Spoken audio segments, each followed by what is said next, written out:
ধোঁয়ার চাদরে ঢাকা ভারতের নয়াদিল্লি।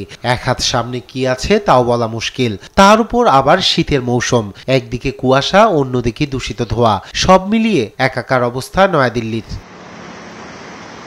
এ নিয়ে চরম ভোগান্তিতে জনগণ। রাস্তায় বের হলেই পড়তে হচ্ছে মাস্ক। এভাবে বায়ু দূষণের হাতে কবলিত দিল্লিবাসী, যার অবস্থান এখন বিশ্বের দ্বিতীয়তম দূষিত শহরের তালিকায়।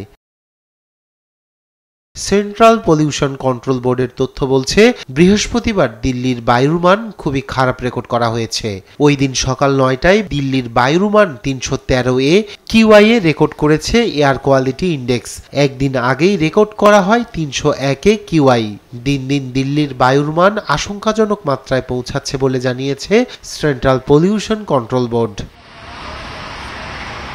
এই পরিস্থিতির জন্য আবহাওয়াবিদরা দুষছেন ভারতের উত্তরাঞ্চলের চাষিদের। এ রাজ্যগুলোতে বিপুল পরিমাণে পোড়ানো হয় ক্ষেতের অবশিষ্টাংশ, যার জন্য উত্তরাঞ্চলের ধোঁয়া দিল্লিতে গিয়ে জমা হয়, তৈরি করে মাত্রাতিক্ত দূষণ। দিল্লির পাশাপাশি মাত্রাতিক্ত বায়ু দূষণে ভুগছে পাকিস্তানের লাহোরও। এয়ার কোয়ালিটি ইন্ডেক্সের তথ্য অনুযায়ী 290 কিউআই নিয়ে তৃতীয় অবস্থান দখল করে আছে লাহোর। সেখানেও যেন মানুষের দুর্ভোগের শেষ নেই। গবেষকদের তথ্য মতে বিশ্বে বায়ু দূষণের কারণে বছরে মারা যায় প্রায় 15 লাখ মানুষ। 90% বেশি মৃত্যু ঘটে নিম্ন ও মধ্য আয়ের দেশে। বায়ু দূষণের মাত্রা উল্লেখযোগ্য হারে বাড়তে থাকলে মৃতের সংখ্যা আরও বাড়বে বলে আশঙ্কা করছেন বিশেষজ্ঞরা। নিউজ ডেস্ক, দেশ টিভি।